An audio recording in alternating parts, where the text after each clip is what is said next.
ये गाइस कैसे हैं आप सब लोग। उम्मीद करता हूं आप सब बहुत अच्छे होंगे दोस्तों और आपकी पढ़ाई बहुत अच्छे से चल रही होगी। दोस्तों आज के इस वीडियो में हम लोग रिवाइज करेंगे चैप्टर नंबर 17 जिसका नाम है assessment and audit. So total 8 sections यहाँ पर इस चैप्टर के अंदर हमें पढ़ने हैं। 6 सेक्शंस जो है वो असेसमेंट के रिगार्डिंग दिए हुए हैं और 2 सेक्शंस ऑडिट के रिगार्डिंग दिए हुए हैं। ठीक है, असेसमेंट से शुरू करते हैं। सबसे पहले असेसमेंट क्या होता है। Assessment means determining the tax liability. Clear है। तो सेक्शन नंबर 59 बात करता है सेल्फ असेसमेंट के बारे में। तो देखिए जीएसटी क्या है। जीएसटी एक तरह का ट्रस्ट बेस्ड टैक्सेशन रिजीम है। तो ये टैक्सेशन सिस्टम ट्रस्ट पे चलता है। ठीक है, हर रजिस्टर्ड पर्सन को अपना टैक्स लायबिलिटी खुद ही एसरटेन करना पड़ता है, खुद ही टैक्स का पेमेंट करना पड़ता है और साथ में जो है यहाँ पर रिटर्न भी फर्निश करना पड़ता है अंडर सेक्शन 39। क्लियर है। सो हर व्यक्ति जो है खुद ही यहाँ पर टैक्स का लायबिलिटी एसरटेन करता है। नेक्स्ट आ जाता है सेक्शन नंबर 60 जो बात करता है प्रोविजनल असेसमेंट। अब देखिए प्रोविजनल असेसमेंट कब किया जाएगा। So where the taxable person, अब देखो ये चीज ध्यान रखना, टैक्सेबल पर्सन बोला है। Taxable person includes person who is liable to be registered. ठीक है, सो रजिस्टर्ड पर्सन भी इंक्लूड करता है और जो पर्सन लाइबल है फॉर रजिस्ट्रेशन वो भी यहाँ पर टैक्सेबल पर्सन में कवर होता है।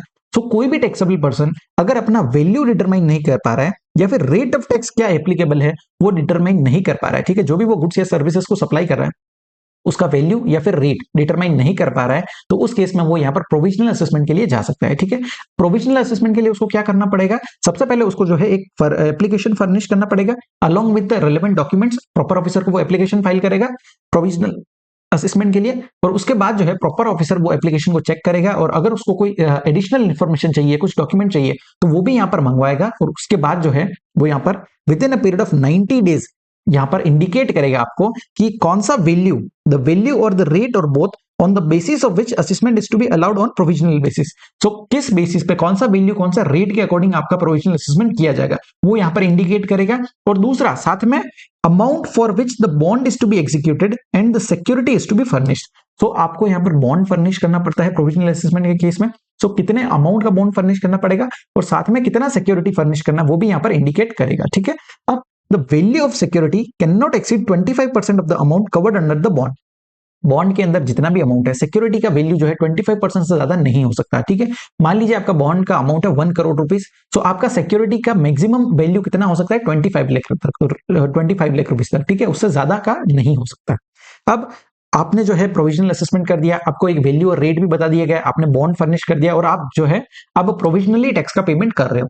अब फाइनल असेसमेंट ऑर्डर कब आएगा, तो बोला है कि फाइनल असेसमेंट ऑर्डर जो है प्रॉपर ऑफिसर यहां पर पास करेगा with in a period of 6 months from the date of communication of the order of provisional assessment. तो जिस दिन प्रोविजनल असेसमेंट आया है वहां से 6 महीने के अंदर अंदर प्रॉपर ऑफिसर आपको फाइनल असेसमेंट ऑर्डर यहां पर पास कर देगा। अब ये 6 महीने का जो टाइम पीरियड है ये एक्सटेंड किया जा सकता है बाय जॉइंट कमिश्नर और additional commissioner for a further period not exceeding 6 months. So AC JC जो है यहां पर 6 महीने के लिए एक्सटेंशन दे सकते हैं और अगर कमिश्नर चाहे तो वो यहां पर एक्सटेंड कर सकता है for a further period not exceeding 4 years. So total time period कितना हो गया 5 इयर्स। ठीक है, 6 months plus 6 months plus 4 year, total final जो आपका असेसमेंट ऑर्डर है उसको आने में 5 साल भी लग सकते हैं। अब आपने जो है यहाँ पर फाइनल असेसमेंट ऑर्डर आएगा, उस केस में 2 सिनेरियोस हो सकते हैं। पहला, जो पैसा आपने प्रोविजनली पे किया था वो शॉर्ट पे किया होगा या फिर एक्सेस पे किया होगा। ठीक है, तो फर्स्ट केस लेते हैं जहां पर आपने पैसा शॉर्ट पे किया है, प्रोविजनली कम पैसा पे कर दिया, अब फाइनल असेसमेंट में ऑर्डर में पता चला कि हमें जो है पैसा ज्यादा पे करना था। तो उस केस में जितना रिमेनिंग बैलेंस है, जितना कम पैसा आपने पे किया है वो यहां पर आपको टैक्स का पेमेंट करना पड़ेगा। So tax is payable along with interest under section 50। Rate कौन सा लगेगा इंटरेस्ट का 18% पर एनम। सो इस रेट से आपको इंटरेस्ट का पेमेंट भी करना पड़ेगा और जो भी रिमेनिंग पैसा है वो भी आपको यहाँ पर टैक्स का पेमेंट करना पड़ेगा। क्लियर है। इंटरेस्ट का कैलकुलेशन कब से चालू होगा। सो 18% from the date the tax was due to be paid originally till the date of actual payment। so originally जब पैसा पे करना था वहां से लेकर के डेट ऑफ एक्चुअल पेमेंट तक का इंटरेस्ट आपको पे करना पड़ेगा। क्लियर है, शॉर्ट पेमेंट का केस क्लियर है। अब सेकंड, जहां पर आपने एक्सेस पैसा पे कर दिया, अब अगर एक्सेस पैसा पे कर दिया है तो आपको जो है यहाँ पर रिफंड दिया जाएगा। ठीक है, जितना पैसा आपने एक्सेस पे किया है। So tax becomes refundable along with interest under section 56। Interest कितना है, तो 6% पर एनम। ठीक है, अब देखो जब हमने शॉर्ट पे किया था तो हमें इंटरेस्ट का जो पेमेंट करना था वो 18% की रेट से था और जब गवर्नमेंट यहाँ पर टैक्स का पेमेंट कर रही है तो वो इंटरेस्ट कितना दे रही है 6% का। सो गवर्नमेंट हमेशा कम ही देती है। ठीक है, ये चीज ध्यान रखना। तो गवर्नमेंट के केस में 6% का रेट है और अगर हम पे कर रहे हैं तो 18% का रेट लगेगा। क्लियर है। और ये जो 6% गवर्नमेंट इंटरेस्ट देगी वो कब से देगी, तो बोला है for any period exceeding 60 days from the date of receipt of application moved in accordance with the provision of section 54(1) till the date of refund of such tax. अब देखिए जिस दिन फाइनल असेसमेंट ऑर्डर आया उसके 60 दिन के अंदर अंदर अगर पैसा पे कर देती है गवर्नमेंट तो आपको कोई इंटरेस्ट नहीं मिलेगा, ठीक है। तो इंटरेस्ट का कैलकुलेशन चालू होगा 61st डे से। तो 61st डे से लेकर के जो एक्चुअल डेट ऑफ रिफंड होगा वो डेट तक का आपको इंटरेस्ट मिलेगा। क्लियर है? चलो, अब नेक्स्ट क्या बोला है, रिलीज ऑफ सिक्योरिटी। अब देखिए, आपने जब भी बॉन्ड फर्निश किया तो हमें बताया था कि साथ में आपको सिक्योरिटी भी फर्निश करनी पड़ेगी। अब मान लीजिए आपका फाइनल असेसमेंट ऑर्डर आता है और अगर कोई पैसा आपने शॉर्ट पे किया है और आप बाकी का पैसा भी पे कर देते हो, उस केस में जो है आपका सिक्योरिटी जो है वो रिलीज कर दिया जाएगा, ठीक है। सो जो भी एप्लीकेंट होगा उससे एप्लीकेशन फाइल करनी पड़ेगी for release of security furnished after issuance of the final assessment order. उसके बाद प्रॉपर ऑफिसर क्या करेगा, प्रॉपर ऑफिसर चेक करेगा कि भैया जो भी पैसा पेबल था वो यहां पर पे कर दिया है, सारा मैटर जो है क्लोज हो गया है। उस केस में जो है प्रॉपर ऑफिसर यहां पर with in 7 working days, 7 working days के अंदर अंदर आपका सिक्योरिटी जो है वो रिलीज कर देगा। क्लियर है? तो सेक्शन नंबर 60 आपको समझा। प्रोविजनल असेसमेंट, किस केसेस में प्रोविजनल असेसमेंट किया जाता है? दो चीजें, अगर वैल्यू डिटरमाइन नहीं कर पा रहे हो या फिर रेट डिटरमाइन नहीं कर पा रहे हो, दोनों केसेस में आपको एप्लीकेशन फर्निश करना है। प्रॉपर ऑफिसर जो है यहाँ पर 90 डेज के अंदर अंदर आपको बताएगा क्या वैल्यू क्या रेट लेना है जिसके हिसाब से प्रोविजनल असेसमेंट होगा, और दूसरा वो अमाउंट ऑफ बॉन्ड भी बताएगा और कितना सिक्योरिटी फर्निश करना है वो भी बताएगा। अब फाइनल ऑर्डर कब आएगा? तो फाइनल ऑर्डर आएगा 6 महीने के अंदर। 6 महीने का टाइम पीरियड एक्सटेंशन हो सकता है। ईसी जैसी है तो उस केस में फर्दर 6 मंथ्स के लिए, और अगर कमिश्नर है तो वो फर्दर 4 इयर्स के लिए एक्सटेंड कर सकता है। अब फाइनल ऑर्डर के बाद अगर आपका पैसा शॉर्ट पे है तो बाकी का पैसा पे कर दो। इंटरेस्ट कितना रहेगा? 18% की रेट से। और अगर पैसा एक्सेस पे कर दिया है तो रिफंड मिलेगा। इंटरेस्ट कितना मिलेगा साथ में? 6% की रेट से। इंटरेस्ट का कैलकुलेशन कब से चालू होगा? From the 61st day till the actual date of refund. Clear है? अब जब भी आपने पैसा पूरा पे कर दिया है उस केस में आपका सिक्योरिटी रिलीज कर दिया जाएगा। प्रॉपर ऑफिसर 7 वर्किंग डेज के अंदर अंदर रिलीज कर देगा। चलो, नेक्स्ट आ जाते हैं सेक्शन नंबर 61, बात करता है स्क्रूटिनी ऑफ रिटर्न्स। अब देखिए, हम जो है रिटर्न्स यहाँ पर फाइल करते हैं, रजिस्टर पर्सन को क्या करना है? खुद ही रिटर्न्स यहाँ पर फाइल करना है। सो कोई भी रिटर्न जो रजिस्टर पर्सन ने फाइल किया है उसका स्क्रूटिनी कर सकता है प्रॉपर ऑफिसर, ठीक है। सो वो उसकी करेक्टनेस चेक करने के लिए कोई भी रिटर्न को स्क्रूटिनी कर सकता है। अब मान लीजिए मैंने रिटर्न फाइल किया है और प्रॉपर ऑफिसर ने उसका स्क्रूटिनाइज किया, ठीक है, उसका करेक्टनेस चेक किया। अगर उसको कोई भी यहाँ पर डेफिशिएंसीज नजर आती है, ठीक है, जो रिटर्न मैंने फर्निश किया है उसमें कोई भी डेफिशिएंसीज फाउंड होती है, उस केस में प्रॉपर ऑफिसर एक नोटिस इशू करेगा, ठीक है, नोटिस सर्व करेगा रजिस्टर्ड पर्सन को, और उससे जो है जवाब मांगेगा कि आप हमें जो है आपके रिटर्न के अंदर ये डिस्क्रिपेंसीज मिली है, आप इन डिस्क्रिपेंसीज के अगेंस्ट अपना रिप्लाई फर्निश कीजिए। सो आप रजिस्टर्ड पर्सन को एक्सप्लेनेशन फर्निश करना पड़ेगा with in a period of 30 days. जिस दिन नोटिस सर्व किया उसके 30 दिन के अंदर अंदर आपको अपना रिप्लाई देना पड़ेगा। अब रजिस्टर्ड पर्सन क्या करेगा? उसके पास दो तरह के ऑप्शंस हैं। पहला तो वो खुद स्वीकार कर ले कि भैया जो मेरे गलती आपने बताया है, जो डिस्क्रिपेंसीज आपने फाइंड आउट की है वो गलतियां एक्चुअल में हुई है मुझसे, मैं वो स्वीकार करता हूं, और जितना भी पैसा पे करने को आ रहा है, जितना टैक्स पेबल है, इंटरेस्ट लेट फी जो भी आप बोलोगे वो यहां पर मैं टैक्स का पेमेंट कर दूंगा। सो पहला केस ये बोलता है जहां पर रजिस्टर्ड पर्सन एक्सेप्ट करता है डिस्क्रिपेंसीज को as mentioned in the notice and pay the tax, interest and any other amount arising from such discrepancy and inform the same। पैसा पे भी कर देगा और प्रॉपर ऑफिसर को इन्फॉर्म भी कर देगा कि मैंने टैक्स का पेमेंट कर दिया। अब फर्स्ट केस में तो मैटर ही सोल्व हो गया, आपने स्वीकार कर लिया और टैक्स का पेमेंट भी कर दिया। सेकंड केस, जो नोटिस आपको इशू हुआ है अगर आप उससे एग्री नहीं करते हो, ठीक है, आप अगर उससे सेटिस्फाइड नहीं हो, उस केस में रजिस्टर्ड पर्सन क्या करेगा? अपना जो है एक एक्सप्लेनेशन फर्निश करेगा, ठीक है। So he will furnish an explanation for the discrepancies to the proper officer regarding non acceptance of the discrepancies. So वो यहाँ पर बताएगा कि भैया आपने जो डिस्क्रिपेंसीज बताई है मैं उनको एक्सेप्ट नहीं करता हूं, और वो अपना एक्सप्लेनेशन देगा। क्लियर है? सो अब प्रॉपर ऑफिसर क्या करेगा? तो देखिए, अगर जो आपने एक्सप्लेनेशन फर्निश किया है, अगर प्रॉपर ऑफिसर को लगता है कि भैया वो एक्सेप्टेबल है, आपकी बात सही है, उस केस में प्रॉपर ऑफिसर कोई भी फर्दर एक्शन नहीं लेगा और मैटर यहीं पे क्लोज हो जाएगा, ठीक है। आपने अपना एक्सप्लेनेशन दे दिया, प्रॉपर ऑफिसर उससे सेटिस्फाई हो गया, तो आपका मैटर क्लोज है।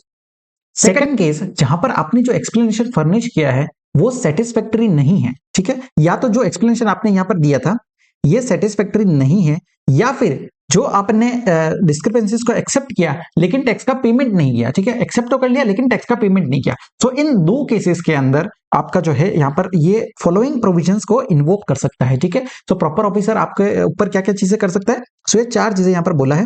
इसके रिगार्डिंग क्वेश्चन भी पूछा गया है कंपाइलर के अंदर, इंपॉर्टेंट पॉइंट्स है, ध्यान रखना। प्रॉपर ऑफिसर क्या क्या कर सकता है? सबसे पहला वो proceed to conduct audit under section 65 of the act. So इसी चैप्टर के अंदर हम आगे चल करके पढ़ेंगे सेक्शन 65, जहां पर ऑडिट किया जाता है बाय टैक्स अथॉरिटीज, ठीक है। सो पहला वो आपका ऑडिट करवा सकता है सेक्शन 65 के अंदर।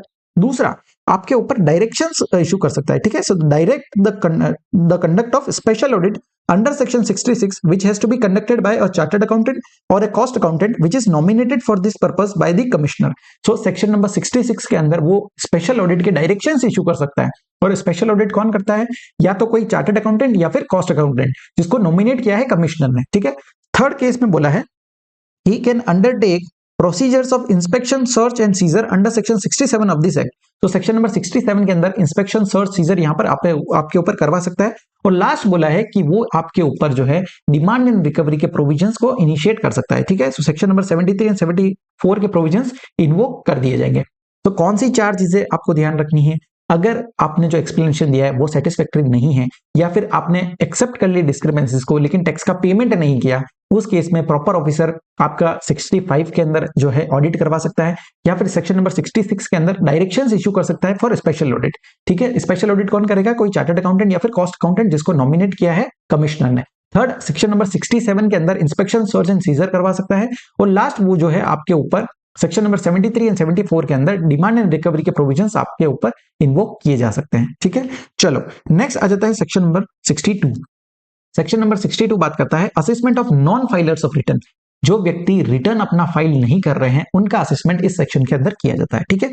सो assessment of non filers of return के केस में यहां पर बेस्ट जजमेंट असेसमेंट किया जाएगा, ठीक है। सो क्या बोला है? वेयर अ रजिस्टर्ड पर्सन, अब देखो यहां पर क्या लिखा है? रजिस्टर्ड पर्सन, ठीक है। जो पर्सन यहाँ पर जीएसटी के अंदर रजिस्टर्ड है लेकिन अपना रिटर्न्स फाइल नहीं कर रहे हैं, सो जब भी रजिस्टर्ड पर्सन जो है अपना रिटर्न फर्निश नहीं करता है अंडर सेक्शन 39, चाहे मंथली हो या क्वार्टरली रिटर्न हो, अगर वो अपना रिटर्न फाइल नहीं कर रहा है सेक्शन 39 के अंदर या फिर सेक्शन 45 के अंदर जो कि फाइनल रिटर्न की बात करता है, सो अगर वो अपना रिटर्न फाइल नहीं कर रहा है तो क्या करेंगे? डिपार्टमेंट जो है यहाँ पर नोटिस इशू करता है। सो नोटिस अंडर सेक्शन 46 यहाँ पर इशू किया जाता है और बोलते हैं कि आपको जो है with in a period of 15 days के अंदर आपको अपना रिटर्न फाइल करना है। सो रजिस्टर्ड पर्सन क्या कर रहा है? ना अपना रिटर्न फाइल कर रहा है, ना ही जो नोटिस इशू किया है उसको उसका कंप्लायंस कर रहा है, ठीक है। सो यहाँ पर 15 डेज का जो टाइम लिमिट दिया है उसके अंदर भी वो अगर अपना रिटर्न फाइल नहीं कर रहा है, उस केस में जो है प्रॉपर ऑफिसर उसका लाइबिलिटी डिटरमाइन करेगा to the best of his judgement, taking into account all the relevant materials which is available और व्हिच ही हैज गैदर्ड। तो जो भी मटेरियल्स उसको मिलेंगे उसको लेकर के वो यहाँ पर बेस्ट जजमेंट असेसमेंट करेगा। अब देखिए रेलेवेंट डॉक्यूमेंट्स कहाँ से मिलेंगे, क्योंकि वो रिटर्न तो वो फाइल ही नहीं कर रहा है। तो उस केस में अगर उसने जीएसटीआर 3 भी फाइल नहीं किया है तो जीएसटीआर 1 का डेटा ले सकता है, वो ईवे बिल से यहाँ पर डिटेल्स ले सकता है, ठीक है। जीएसटीआर 2A 2B का डिटेल्स ले सकता है। तो हर तरह से जो है वो यहाँ पर इंस्पेक्शन करवा करके जो है डिटेल्स यहाँ पर ले सकता है और उसके बाद वो आपका बेस्ट जजमेंट असेसमेंट करेगा। क्लियर है? अब टाइम लिमिट क्या रहेगा असेसमेंट ऑर्डर का आने का? तो बोला है the assessment order shall be passed by proper officer within a period of 5 years from the date specified under section 44 for furnishing of the annual return for the financial year to which the tax not paid relates. So जब आप अपना annual return file करते हो वहां से 5 साल के अंदर अंदर आपका असेसमेंट ऑर्डर पास कर दिया जाएगा, ठीक है। सो आप मान लीजिए ईयर है 23-24, इसका एनुअल रिटर्न का फाइल करोगे 31 दिसंबर 2024। सो यहां से जो है 5 इयर्स तक का टाइम लिमिट रहेगा फाइनल ऑर्डर पास करने का। क्लियर है? अब नेक्स्ट बोला है विड्रॉल ऑफ असेसमेंट ऑर्डर। अब देखिए जो भी असेसमेंट ऑर्डर पास किया गया है वो विड्रॉ भी हो सकता है, ठीक है। सो जब भी कोई रजिस्टर्ड पर्सन फर्निश कर देता है वैलिड रिटर्न, ठीक है, जो भी उसका डिफॉल्ट पीरियड है उसके रिगार्डिंग यहाँ पर वैलिड रिटर्न फाइल कर देता है with in a period of 60 days from the service of the assessment order. जब आप उसको जो है ये असेसमेंट ऑर्डर मिला वहां से 60 दिन के अंदर अंदर अगर वो वैलिड रिटर्न फाइल कर देता है तो उसका असेसमेंट ऑर्डर जो है वो विड्रॉ कर दिया जाएगा। लेकिन जो इंटरेस्ट है और लेट फी है वो यहाँ पर कंटिन्यू रहेंगे।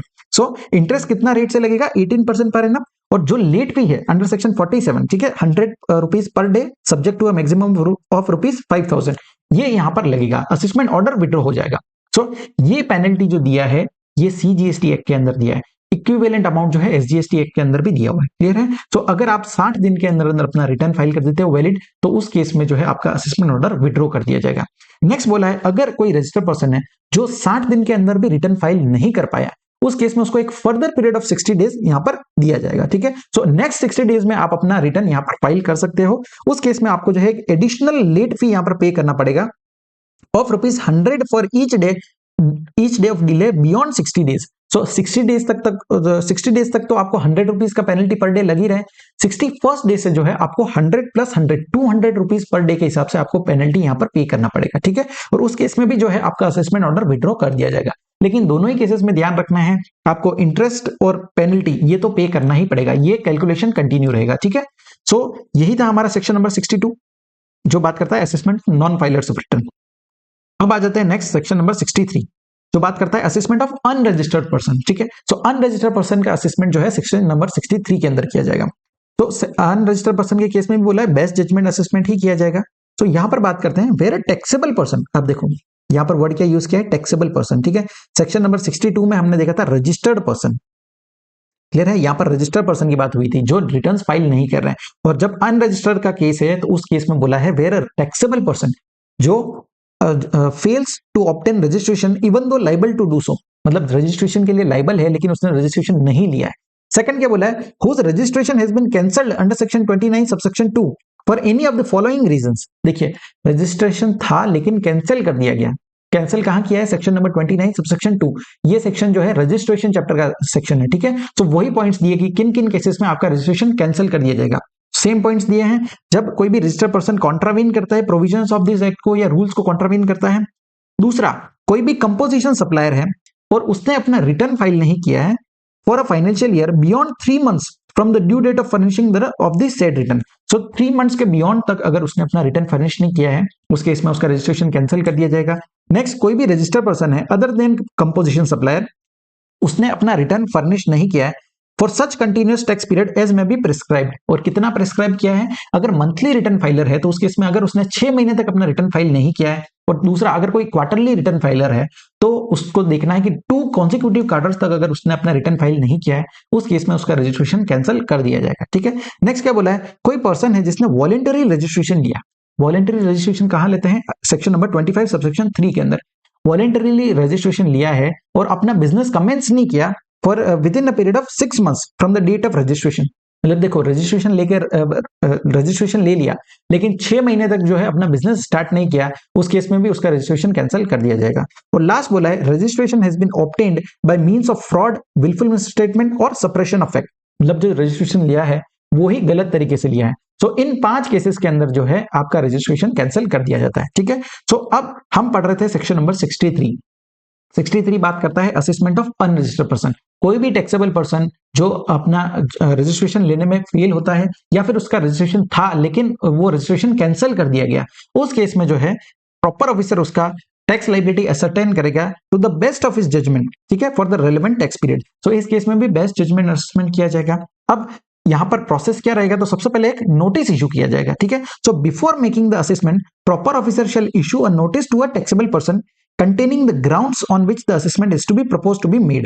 तो वो पहले ग्राउंड्स बताएगा टैक्सेबल पर्सन को कि हमारे हिसाब से यही ग्राउंड्स है और इनके बेसिस पे जो है हम आपका असेसमेंट करना चाह रहे हैं। अब जो भी यहाँ पर नोटिस में ग्राउंड्स बताएगा उसके बाद टैक्सेबल पर्सन जो रहेगा वो अपना रिप्लाई फर्निश करेगा। ठीक है, सो रिप्लाई कितने टाइम में फर्निश करना है, तो with in a period of 15 days time to furnish his reply. Taxable person के पास 15 दिन का समय है, वो अपना 15 दिन के अंदर यहाँ पर रिप्लाई फर्निश करेगा। उसके बाद उसके रिप्लाई को कंसिडर करने के बाद यहाँ पर ऑर्डर पास किया जाएगा। ठीक है, और जो भी ऑर्डर पास करेंगे उसका एक समरी जो है वो यहाँ पर इलेक्ट्रॉनिकली अपलोड कर दिया जाएगा आपके कॉमन पोर्टल पे। क्लियर है, सो however no such assessment order shall be passed without giving the person an opportunity of being heard। सो जो भी ऑर्डर पास किया जाएगा उसमें टैक्सेबल पर्सन को अपॉर्चुनिटी ऑफ बीइंग हर्ड भी दिया जाएगा। अब टाइम लिमिट क्या है, तो सेम टाइम लिमिट दिया है जो हमने सेक्शन नंबर 62 के अंदर देखा, 5 years from the due date of furnishing the annual return. ठीक है, जब भी आप एनुअल रिटर्न फाइल करते हो वहां से 5 साल तक का आपका पास टाइम लिमिट है यहाँ पर असेसमेंट ऑर्डर पास करने का। सो ये था हमारा सेक्शन नंबर 63 जो बात करता है assessment of unregistered person. Clear है, सो याद रखने वाली चीजें क्या है, सबसे पहले रजिस्ट्रेशन किन किन केसेस में कैंसिल किया जा सकता है, सो ये 5 केसेस आपको ध्यान में रखना है। और दूसरा टाइम लिमिट क्या रहेगा, 5 years का टाइम लिमिट रहेगा। क्लियर है, चलो नेक्स्ट आ जाता है सेक्शन नंबर 64 जो बात करता है summary assessment in certain special cases. Summary assessment क्या बोलता है, देखिए 2 केसेस आपको ध्यान रखने हैं। जब प्रॉपर ऑफिसर के पास एविडेंस है that a taxable person has incurred a liability to pay tax under this act, मतलब प्रॉपर ऑफिसर के पास एविडेंस है कि भैया टैक्सेबल पर्सन को टैक्स का लायबिलिटी है उसके ऊपर। ठीक है, और दूसरा बोला है एंड बोला है the proper officer has sufficient ground to believe that a delay in passing an assessment order may adversely affect the interest of revenue। मतलब अगर उसने ऑर्डर पास करने में डिले किया तो उनके इंटरेस्ट ऑफ रेवेन्यू जो है वो खतरे में है। तो इन केसेस के अंदर यहाँ पर प्रॉपर ऑफिसर क्या करेगा, with the previous permission of additional commissioner and joint commissioner, वो यहाँ पर जो है समरी असेसमेंट आपका करेगा। सो दो पॉइंट्स कौन से हैं? सबसे पहले प्रॉपर ऑफिसर के पास एविडेंस है कि भैया आपके ऊपर कोई टैक्स का लायबिलिटी है इस एक्ट के अंदर, एंड आपका अगर हमने ऑर्डर पास नहीं किया, डिले किया अगर ऑर्डर पास करने में, तो हमारा रेवेन्यू जो है वो एडवर्सली अफेक्ट करेगा। उस केस में विद प्रायर परमिशन लेगा एडिशनल कमिश्नर और ज्वाइंट कमिश्नर का, और फिर जो है वो यहाँ पर समरी असेसमेंट ऑर्डर पास करेगा। ठीक है, जो भी ऑर्डर पास किया जाएगा उसका एक समरी जो है आपको इलेक्ट्रॉनिकली पोर्टल पे प्रोवाइड किया जाएगा। अब नेक्स्ट बात क्या है? Withdrawal of assessment order. ठीक है, सो विड्रॉल ऑफ असेसमेंट ऑर्डर की बात हमने कहां देखी है? पहले सेक्शन नंबर 62 के अंदर। ठीक है, सेक्शन नंबर 62, जो ये देखो, assessment of non filers of return, जो रिटर्न फाइल नहीं कर रहा है उस केस में भी हमने देखा था विड्रॉल ऑफ असेसमेंट ऑर्डर का केस। सो ये क्वेश्चन भी जो है आपसे पूछा जाता है कि विड्रॉल कहां कहां कौन से सेक्शंस में विड्रॉ किया जा सकता है। सो ध्यान रखना, एक सेक्शन नंबर 62 में और दूसरा जो है सेक्शन नंबर 64 के अंदर। अब summary assessment order may be withdrawn by the additional commissioner और जॉइंट कमिश्नर। कौन किन किन केसेस में विड्रॉ किया जा सकता है? On an application filed by a taxable person for withdrawal of summary assessment order within 30 days from the date of receipt of order. देखिए, जब उसको ऑर्डर रिसीव हुआ उसके 30 दिन के अंदर अंदर अगर कोई टैक्सेबल पर्सन एप्लीकेशन फाइल करता है फॉर विड्रॉल, तो उस केस में उसका विड्रॉ कर दिया जाएगा। और सेकंड बोला है, अगर एडिशनल कमिश्नर या जॉइंट कमिश्नर खुद चाहे तो ऑन हिज ओन मोशन वो यहां पर जो है आपका ऑर्डर विड्रॉ कर सकते हैं। जब उनको लगता है कि भैया ऑर्डर जो हमने पास किया है वो इरोनियस है, गलत है, या फिर उनको ऐसा लगता है कि सेक्शन 64 में हमें ऑर्डर पास नहीं करना था और इंस्टेड हमें सेक्शन नंबर 73 एंड 74 जो डिमांड एंड रिकवरी के प्रोविजंस है उसको हमें इन्वोक करना चाहिए था और उसके अकॉर्डिंगली यहां पर असेसमेंट करना चाहिए था। सो इन दो केसेस के अंदर आपका असेसमेंट ऑर्डर जो है वो विड्रॉ कर दिया जाएगा। क्लियर है? नेक्स्ट बोला है deemed taxable person in case of supply of goods. अब देखिए, अगर आपका जो टैक्सेबल पर्सन है वो आप एसर्टेन नहीं कर पा रहे हो कि कौन है टैक्सेबल पर्सन उस केस में, और आपको देखना है अगर लाइबिलिटी जो पर्टेन है वो liability pertains to supply of goods, अगर गुड्स का सप्लाई हो रहा है और टैक्सेबल पर्सन का पता नहीं लगा पा रहे हो, उस केस में जो भी उन गुड्स का पर्सन इंचार्ज होगा, ठीक है, जो भी पर्सन इंचार्ज है of such goods shall be deemed to be the taxable person, और वही व्यक्ति यहाँ पर टैक्स का पेमेंट करेगा। ठीक है, तो जिस व्यक्ति के पास जो है पर्सन इंचार्ज है गुड्स का, वो यहाँ पर deemed to be taxable person मान लिया जाएगा। क्लियर है? तो यहां पर हमारा असेसमेंट वाला पोर्शन पूरा कंप्लीट होता है। 6 सेक्शंस हमने देखे। क्लियर है? सेक्शन नंबर 59 बात करता है सेल्फ असेसमेंट के बारे में, सेक्शन नंबर 60 बात करता है प्रोविजनल असेसमेंट, सेक्शन नंबर 61 बात करता है scrutiny of returns, section number 62 बात करता है assessment of non filers of return, section number 63 बात करता है असेसमेंट ऑफ अनरजिस्टर्ड पर्सन, और सेक्शन नंबर 64 बात करता है summary assessment in certain cases. ठीक है, सो ये 6 सेक्शन हमने असेसमेंट के रिगार्डिंग पढ़े हैं। अब इन 6 सेक्शंस के अंदर आपको ध्यान रखना है कि विड्रॉल कब हो सकता है असेसमेंट ऑर्डर का। एक तो सेक्शन नंबर 62 जो नॉन फाइलर्स ऑफ रिटर्न है, और दूसरा समरी असेसमेंट वाला। ठीक है, तो इन दो केसेस के अंदर आपका असेसमेंट ऑर्डर जो है वो विड्रॉ किया जा सकता है। अब आ जाते हैं हमारा ऑडिट का पोर्शन, जिसमें 2 सेक्शंस दिए हुए हैं। सबसे पहले ऑडिट होता क्या है? तो देखो, audit means examination of books of accounts, records, returns जो भी आप फाइल करते हो, और आपको करेक्टनेस चेक करना है। ठीक है, जो भी आपका टर्नओवर है, आपने आईटीसी बराबर से लिया कि नहीं लिया, हर चीज का जो है यहाँ पर को करेक्टनेस चेक करना पड़ता है। सेक्शन नंबर 65 बात करता है ऑडिट बाय टैक्स अथॉरिटीज।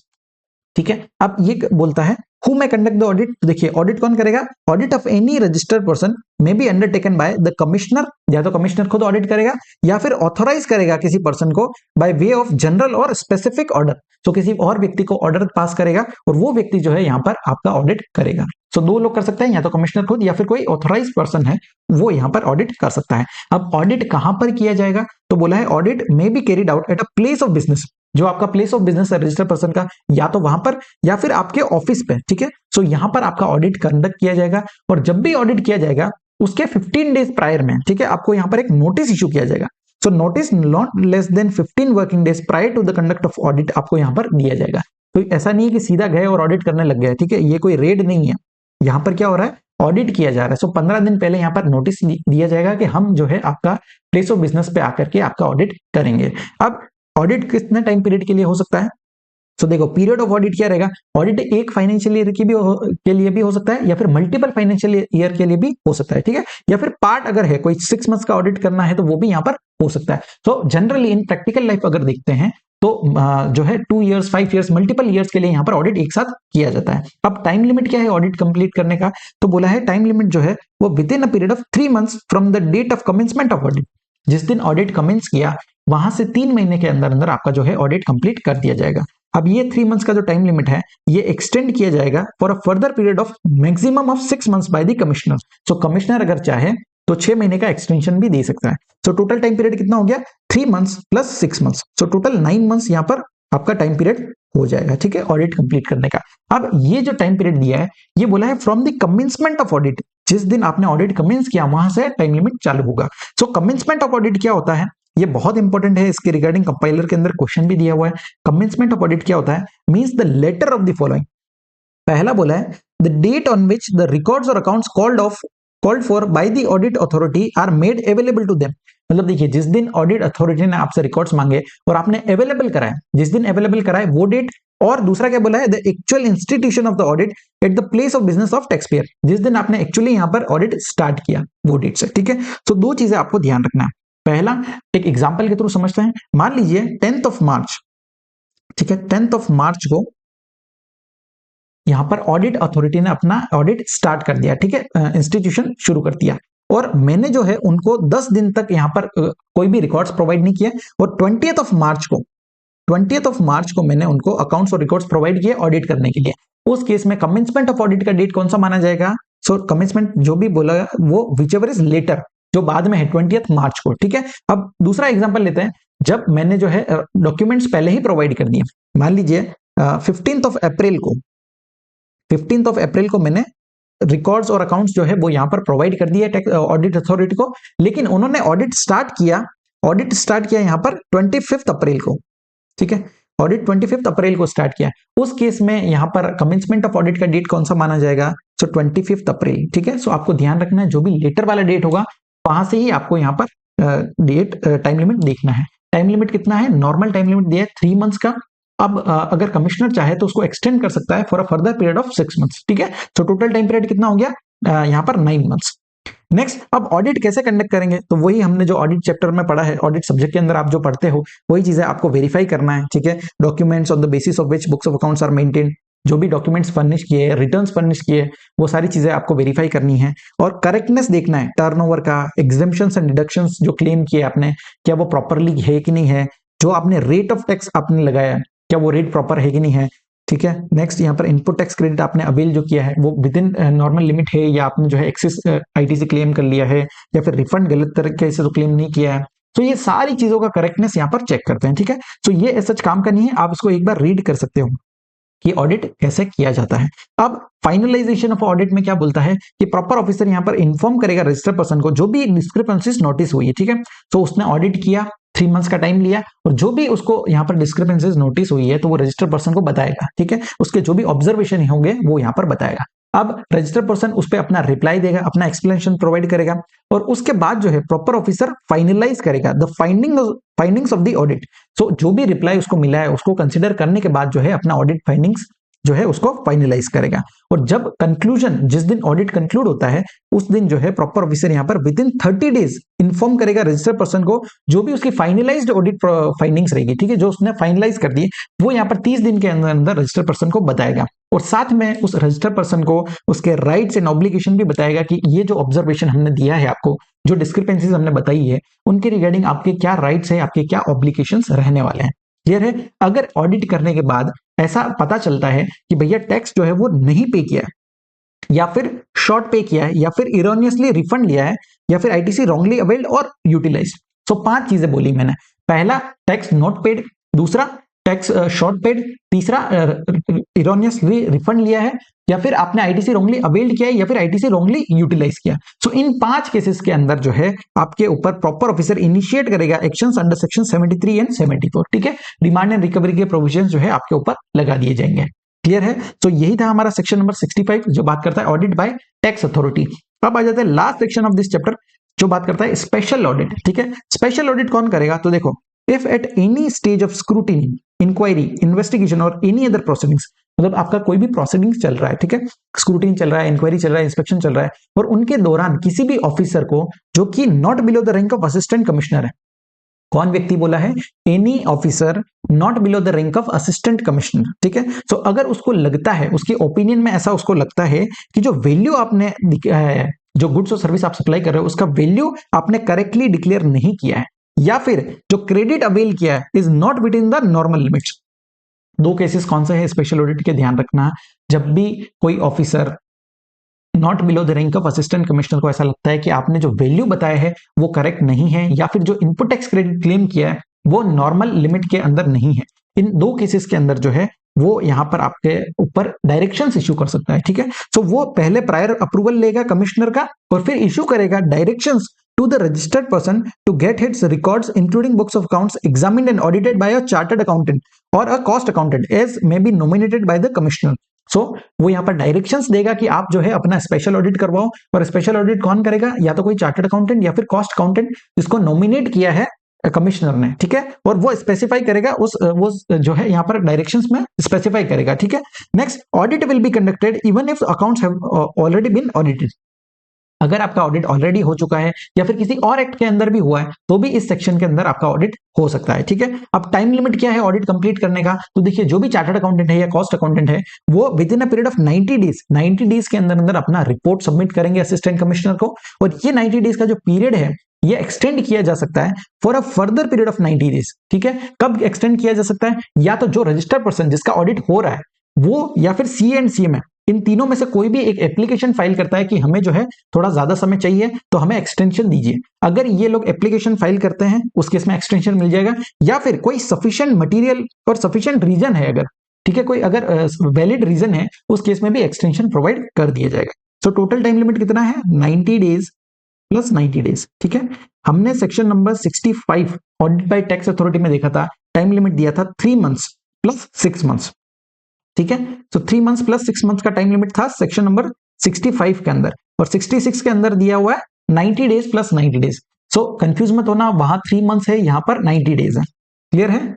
चलो नेक्स्ट आ जाते हैं। अब जो ऑडिट यहां पर कर रहे हैं स्पेशल ऑडिट, उसका एक्सपेंस कौन बियर करेगा, तो देखो सीए और सीएमओ को अपॉइंट कौन कर रहा है, कमिश्नर, तो वही यहां पर खर्चा भी उठाएगा, ठीक है। तो जो भी ऑडिट के एक्सपेंस होंगे including the remuneration of such chartered accountant या कॉस्ट अकाउंटेंट, वो कौन बियर करेगा, यहाँ पर कमिश्नर बियर करने वाला है। और जो पैसा वो देगा, जो पैसा वो डिटरमाइन करेगा, वो यहाँ पर फाइनल रहेगा, ठीक है। आप उसमें कोई भी नेगोशिएशन नहीं करा सकते कि इतना नहीं उतना होना चाहिए, ठीक है।